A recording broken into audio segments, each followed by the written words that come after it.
కింద చెత్త తీరా వచ్చినాయి గోడలు కొట్టి కావాలి మాట్లాడుతూ పేదలు మరి బతకూడదు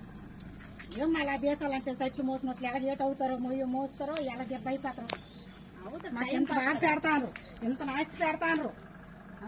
కట్టుకుని గోడలు ఎరగొట్టి కాలువలు వేస్తారు అయ్యని కడాలు వేసి లేకపోతే డ్రైనేజీలు మీకు బలం ఉంటే మీకు డబ్బు ఉంటే మీకు ఎంపీలు సపోర్ట్లు ఉంటే అంతే ఒక్క 2 సార్లు పడుతుంది 2 సార్లు పడుతుంది మనకున్న మనకే ఉంటుంది పేదలు మరి ఊరు బతకూడదా పేదలు బతకూడదని డబ్బు ఉన్నలే బతకాలి బలం ఉన్నలే బతకాలి ధనం ఉన్నలే బతకాలా బలమున్నలే బతకాలి అన్నాయి మా గోడ ఎరగొట్టి సౌలు కట్టమని డ్రైనేజ్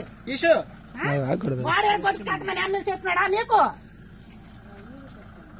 తింగిని మరి ఏమమ్మా ఈ కడాలు వీడియో లేదు ఈ కడాలు ఇక్కడ తీసినాడు ఎమ్మెల్యే చేమలు కడలేదు చూసుకుని వెళ్ళిపోతాడు ఇవంతా బట్టి ఏం కడాలు తీయలేదు కోడవ అన్యాయం చేసినాడు దేశాలు బతుకుని కష్టపడి వచ్చినాము రోడ్లు అన్నారని చెప్పినాడు ఎమ్మెల్యే కోల్వాలి నీరు కాదు రోడ్లు అన్నారని చెప్పినాడు ఎమ్మెల్యే కోల్వాలి నీరు